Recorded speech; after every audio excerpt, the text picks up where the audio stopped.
Earth is in a state of chaos. Fires rage across the planet, forests are quickly destroyed, and oxygen levels drop dangerously low for all living things. From time to time, flames completely cover the Earth. Nations lose everything, falling into darkness and despair. In Australia, two men, Ethan White and Jude Mathers, work at a mechanical corporation handling a dangerous nuclear core overload. At first, the utility tunnel system fails, causing an emergency lockdown. After several tries, they manage to stabilize the system enough to continue their work. Later, the company conducts tests for a disease known as the sickness. During this, an older worker tells his boss he can't cover his shift. Without hesitation, Ethan offers to take it, attracted by the extra pay. After leaving the facility, the city outside is packed with people. Everyone wears masks to protect themselves from the sickness. Tensions run high. An older man suddenly stops Ethan, asking if he wants his job back. Jude intervenes to stop the confrontation. At that moment, another person, caught in an argument nearby, sets himself on fire in front of them. Meanwhile, while Ethan is at home, he hears a news report about the man who had recently taken his own life. Uninterested, he switches off the television. As he works on fixing a protective mask, his wife, Xantha, walks up behind him and interrupts. He gently tells her to close her eyes, then proudly shows her the mask he made for her. But she isn't pleased. She reminds him that she doesn't need it. He explains that he has his own mask and reassures her that it's okay to wear one.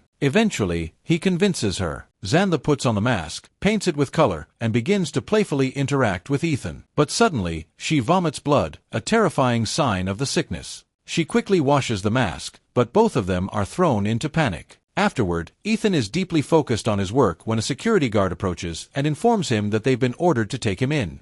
Before the guards can act, Jude steps in and stops them, telling them there's no need to lay a hand on Ethan. However, he agrees that Ethan should go with them and allows it to happen peacefully. Ethan and Jude follow the security guards to Crony Corp, a sleek and futuristic company filled with advanced technology and luxury. There, they meet Regina Jackson, who introduces herself as the Chief Technology Officer of Particle Research. Her focus immediately turns to Ethan. She asks about his wife's condition, but Ethan, tense and guarded, simply replies that he's looking for her. Regina shifts the conversation, explaining that the world is running out of oxygen and humanity is facing extinction within a short time. Ethan interrupts, asking why she needs him. Regina tells him that he is the key to saving the world. But Ethan doesn't believe her. He can't understand why someone like him, who never saw himself as special, could be the one to make a difference. Then, Regina leads Ethan and Jude into the laboratory, where they meet a scientist named Billy Mitchell. Both Ethan and Jude are puzzled by the strange machine in the center of the lab. Regina explains that their first attempt to activate the machine failed due to a power shortage, which prevented them from seeing what was on the other side. Ethan, still confused, presses for clarity. He doesn't understand what she means by the other side. But as Regina continues, it becomes clear. She's talking about a time travel machine. Billy steps in and adds that the machine is set to travel 407 years into the future. He then points to a display screen that reads, "Send Ethan White." Regina explains to Ethan that the message on the display, "Send Ethan White," was sent by people in the future who had once searched for a cure for the sickness. Ethan, skeptical and unsettled, responds that it's not possible. No one could survive that long with just a cure. Regina calmly counters, saying exactly, it's not about survival. She believes the people in the future didn't find a way to live through it, but instead, they found a way to send back the cure to help the present. Regina asks Ethan to take the journey through the time machine. She's direct but doesn't hide the truth. There's no guarantee they can bring him back. Still, she reassures him that the people working on the project will do everything they can to retrieve him. Then, she looks him in the eye and reminds him of what's at stake. He has a chance to save his wife's life. That, she says, is worth the risk. At a dimly lit bar, Ethan injects himself with a drug, his hands trembling. He tells Jude firmly that he's not going to leave Xantha. He insists he's not the kind of person who saves the world. He never was. Jude pushes back, suggesting there might be more to the story about Ethan's father. That hits a nerve. Ethan snaps, saying his father abandoned him when he was only 8. He believes his mother would still be alive if his father had stayed. That's why he refuses to follow in his footsteps, why he can't risk Xantha's life for a mission he may never return from. Jude doesn't give up. He asks what Ethan will do if Xantha's condition gets worse. He reminds him this might be the only chance to save her. In a flashback, young Ethan sits alone on the floor, saddened by the absence of his father on his birthday. Just then, Richard appears, carrying a gift. Before Ethan can open it, Richard speaks with a calm but serious tone. He tells Ethan that he's been given a position of great authority and advises him to grow into someone important, someone who matters. He warns that the gift might hurt a little but promises it's for a greater purpose, and one day, Ethan will understand. As Ethan unwraps the box, a machine suddenly clamps onto his wrist, piercing his skin and drawing blood. Shocked and in pain, Ethan looks up, but Richard is already walking away, leaving him behind. In the present, Ethan sits with Xantha, quietly telling her he's decided not to accept Regina's offer. But Xantha refuses to let him hide behind her. She tells him firmly not to use her as an excuse. Ethan, shaken but calm, assures her he isn't, he's simply trying to protect her, to change their lives without risking hers. Xantha looks at him, resolute. She tells him to take the chance. She believes in him and in their future. With quiet confidence, she says she knows they'll meet again. Later, Ethan stands on top of a building, staring at the city below. He tries to pry off the strange device Richard had once locked to his wrist, but it won't budge. As he struggles, a wave of memories crashes over him, a flashback of his childhood, his pain, his father, and everything that led him to this moment. That night, Ethan lies awake, unable to sleep. He gently runs his fingers through Xantha's hair, the weight of goodbye pressing down on him. A silent ache fills him. He fears this may be the last time he ever sees her. Quietly, he gets out of bed, writes her a note, and leaves it by her side before slipping out of the room. What he doesn't know is that Xantha is awake. Tears stream down her face, but she stays still, letting him go. Meanwhile, Ethan walks into Regina's office with resolve in his eyes. He tells her he'll take the deal, on one condition: she must give the first dose of the cure to Xantha. Regina agrees without hesitation. Inside the lab, Billy gives Ethan a final briefing. He warns him that the landing location is unpredictable. He could end up in the mountains, the ocean, or anywhere in between. Ethan clearly doesn't like the uncertainty, but he steps into the machine anyway, determined. Billy then introduces him to a robotic device named Archie, designed to guide him and assist with research during the mission. As final preparations are made, Jude approaches Ethan, gives him a firm look, and says, "I'll see you soon." He kisses Ethan's helmet for luck. The machine powers up. In a blinding flash, Ethan is launched forward in time. Moments later, he crashes into a dense forest, surrounded by towering trees. His suit is scorched and damaged, but he quickly strips it off. The device he brought, likely meant for communication or scanning, explodes on impact, though it leaves him unharmed. Stunned by the lush, unfamiliar world around him, Ethan slowly reaches out to touch the trees, taking in the strange environment. Everything feels new, alive, and yet eerily quiet. Meanwhile, Ethan asks Archie where they've landed, but the device can't pinpoint the location. However, Archie reports that it has detected a nearby structure. Following Archie's guidance, Ethan walks through the forest and comes across a skeleton lying on the ground. Alarmed, he steps closer and notices a bullet hole in the skull. Panic rises as he examines the remains more closely. Etched into the worn gear is a name, Ethan White. Next to the body lies a device identical to his own. His breath catches. Shocked and disturbed, Ethan quickly records a video, stating that he believes he's going to die here, that the skeleton might be his own. He turns to Archie and demands an explanation. How could there be two versions of him? But Archie offers no clear answer, only vague speculation about temporal displacement. Trying to steady himself, Ethan inspects the wrist of the skeleton and discovers the same strange device his father once placed on him as a child. He pries it free, breaking the brittle bone to retrieve it. But he notices something strange. The button on this version glows a different color. Curious and desperate for answers, Ethan activates the old device and plays its last audio recording. He hears his own voice, and another man's. But before he can make sense of the conversation, the device powers down from low energy, right after the sharp sound of a gunshot. Afterward, with Archie guiding the way, Ethan reaches another location, but it's lifeless. No signs of people, no movement, just silence. As night falls, he gathers wood and, with Archie's help, manages to start a fire. The small success lifts his spirits, and for a moment, he smiles, grateful for warmth and light in an otherwise cold world. Hungry, Ethan eats some wild berries he finds nearby. Curious, he scans them with his robotic device, but it returns no information. The berries aren't recognized. Moments later, the device displays a star formation above him, marking something potentially significant. But before Ethan can focus, sickness creeps in. His body weakens, dizziness overwhelms him, and his limbs feel heavy. The sky darkens. Rain begins to fall, matching his descent into confusion and exhaustion. Ethan struggles to stay conscious, his strength fading as nature closes in around him. Suddenly, through the rain and haze, a figure appears, Jude. Without a word, he kneels beside Ethan and injects him with something. Moments later, Ethan jolts awake, disoriented and panicked. His eyes dart around, trying to make sense of where he is and who's near him. But when he sees Jude's face, the panic softens into disbelief. Jude gently steadies him, repeating his name and telling him to breathe. Slowly, Ethan calms down, realizing he's not alone and somehow, Jude made it here too. The next day, Ethan and Jude sit by a quiet river, the sound of water soothing the tension between them. Jude explains that the lab had been tracking Ethan's vitals remotely. They saw his pulse begin to echo back, an unusual sign. That echo, paired with a spike in blood toxicity, confirmed he had eaten poisoned berries. Jude says he couldn't stand by and watch Ethan die alone, so he took the risk and came after him. Later, Ethan shows Jude the skeleton he found earlier. Jude examines the name etched into the gear and the gunshot wound in the skull, but he dismisses Ethan's belief that the body is his own. Ethan, regaining focus, reminds Jude of why they came in the first place, to find the cure.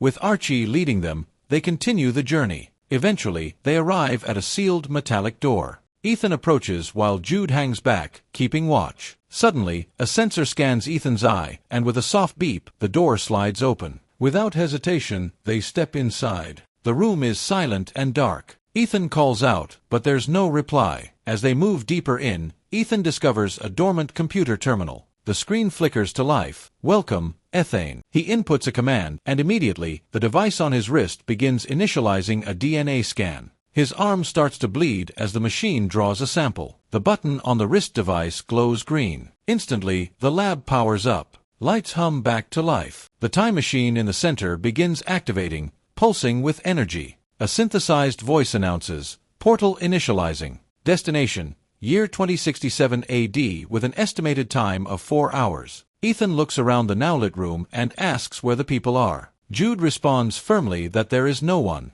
The emptiness gnaws at Ethan. Something feels wrong. He stares at the device on his wrist. The button that once glowed red is now green, changed after the blood scan. His mind circles back to the skeleton in the forest. The matching name. The bullet hole. The identical device. Ethan admits what's sinking in. He believes the body was his. He says it aloud, his voice heavy with dread. But Jude pushes back, telling him he's spiraling, that none of this proves what he thinks. Refusing to drop it, Ethan commands the system to pull up the Chronicle's data backup. The computer obeys, and a holographic projection flickers into the air. It's Richard, his face worn with time, speaking with conviction. He explains that they discovered an anomaly in the Higgs field, something that might allow the transmission of radio waves through time. Ethan watches, silent at first, but slowly overcomes. Tears came down his face. He asks the system to stop, his voice cracking, but the footage keeps playing. Richard goes on, revealing they buried an atmospheric monitoring station capable of using the anomaly. Through this, they could send data back, an effort they pinned their final hopes on. They called it the Chronicle. A flashback follows. Richard, years earlier, is in the lab, overseeing the Chronicle's earliest phase. The machine pulses and stabilizes. The date 2074 flashes across the screen, a clear sign the project succeeded. Suddenly, the interface displays a name, Ethan White. Regina enters and tells Richard he needs to take action. Richard stares at the name, confused, questioning who sent it. Billy steps in and explains there are still power irregularities. Records from as far as 2474 show continuing issues. In the present, the time machine shuts down abruptly due to a power failure. Archie informs Ethan that it can no longer tether to 2067, the energy levels are too low. Jude, alarmed, asks where the fault is. Archie pinpoints it. The problem lies in the nuclear core control room. Ethan, caught off guard, pieces things together. Someone sent a message into the past. Regina must have known about the energy failure. Suspicion creeps in as he turns to Jude and asks why he really sent him here. Jude tries to dodge the question, insisting he's here to save Ethan, but Ethan refuses to let it go. He needs to understand what's truly going on. The machine interrupts their exchange, alerting them that only 3 hours and 50 minutes remain before a nuclear explosion. Hearing this, Ethan agrees, they need to move. They head toward the tunnel to reach and stabilize the nuclear core before it's too late. As they arrive in the city, Ethan is overwhelmed. Skyscrapers lie in ruins, swallowed by creeping vines and wild vegetation. The city is lifeless. Along their path, skeletons litter the streets. Ethan stops when he recognizes one. It belonged to one of Xantha's students. Jude tries to steady him, reminding him that things went horribly wrong for everyone. But Ethan already knows what that means. They continue until Ethan finds what he fears most, Xantha's skeleton. Clutched in her hand is the note he had left for her. A flashback strikes. Richard calls Ethan and his mother, asking them to meet him. On their way, a stranger begins trailing them. Ethan's mother notices and tries to escape with her son, but the man catches up. Without mercy, he shoots her in the neck. Ethan can only watch as she collapses beside him, dying in his arms while he screams. The man rips away Ethan's mask and leaves him gasping, until a young Jude appears, fights the man off, and hands Ethan another mask, saving his life. Back in the present, Ethan comes out of the memory, shaken. Jude is beside him, watching. Ethan mutters that he has to get back to Xantha, blaming himself for leaving her alone, for letting her die alone. He recalls the promise he made, that he would return to her. Jude, drained and defeated, tells him softly that no one is suffering anymore. That line echoes in Ethan's mind. It's the same phrase he once heard in a recording from the Chronicle. Ethan commands the device to play the final recording. As it plays, the same phrase Jude just spoke echoes from the recording, "No one is suffering anymore." Then, a gunshot blasts through the audio. Jude freezes. His expression shifts from shock to fear. Without a word, he pulls out a gun and points it at Ethan, demanding to know why Ethan kept the recording from him. Ethan, rattled but steady, asks why Jude even has a gun. Jude claims it's for protection. Ethan doesn't buy it. He calls the excuse pathetic. Ethan then calmly asks Jude to hand over the gun, pointing out the inevitable. The skeleton they found really is him. Before Jude can reply, the machine chimes in, 2 hours left until nuclear core detonation. Jude deflects the confrontation, forcing Ethan to focus on what's urgent. They rush toward the tunnel to repair the failing core. Inside the tunnel room, cables spark and flicker. Suddenly, the main door begins to seal shut. Jude jams it with a metal rod just in time. Seeing an opportunity, Ethan squeezes through and locks himself inside. The room is losing air fast. On the other side, Jude bangs on the door, begging Ethan to open it. Inside, Ethan gasps for air and collapses. Just before he loses consciousness, Jude smashes a side window, drags Ethan out, and revives him. Together, they stabilize the nuclear core, buying more time. Afterward, they return to the lab. The Chronicle system is back online. It announces, 37 minutes to portal launch. Ethan opens a side room and there it is. The skeleton again. His own. He inspects the wrist device. It's identical. The same green button. Quietly, he swaps the battery from the new Archie into the old one. Ethan tells Jude that nothing can be changed. The evidence, his dead body, proves it. Jude pushes back, telling him he's overthinking it. But Ethan accuses him of something worse. He says Jude is the one who will shoot him. Jude, stunned, insists he's always tried to protect him. They argue. Jude plays the video from the skeleton's recorder, but quickly covers the screen. A gunshot plays anyway. Jude admits it. He's the one who kills him. The tension erupts into a full-blown confrontation. Ethan unlocks another door. Jude, now calmer, pleads with him. He says he saved Ethan, but they can't save everyone. Ethan, filled with rage, shoves Jude out of the room and locks the door. Inside, Ethan plays a final holographic video of his father. Jude tries to cut the power, but Ethan sees him coming. He quickly locks him out and routes power back to the projector. The recording plays. Richard appears, speaking directly to Ethan. He tells his son he loves him. He admits he never really knew how to be a father. He says he should have been there and apologizes for abandoning him. It's raw, honest, too late, but still needed. The video continues. Ethan watches Richard argue with Regina and a young Jude. Regina coldly claims there should be no more Curists. Earth deserves time without humans. Richard is horrified. She tells him it's not an easy decision, but it's the right one. Billy enters and tells Richard the board has chosen him to lead the project instead. Furious, Richard refuses. Without hesitation, Regina shoots Richard in the chest, killing him. Billy stands silently. Jude breaks in, just as the video ends. It's too late. Ethan turns, grief boiling into rage. He attacks Jude and begins to choke him. Gasping for breath, Jude mutters that they can't change the past. Ethan growls that they can't just let millions die. Jude, barely speaking, replies that they are already gone and no more cure. Frustrated and broken, Ethan looks at Jude and tells him the truth he's been holding back. He's not his brother. Jude, unshaken, replies that only the strongest survive. Ethan glares at him and asks if this was all just to carve out a place for himself in a new world. He accuses Jude of sacrificing everything, everyone for himself. Jude stares at him, hurt but still defiant. He says Ethan is his family, that everything he's done, every lie, every risk, was for him. But Ethan's had enough. He begins ripping out cables and tearing through the machine systems.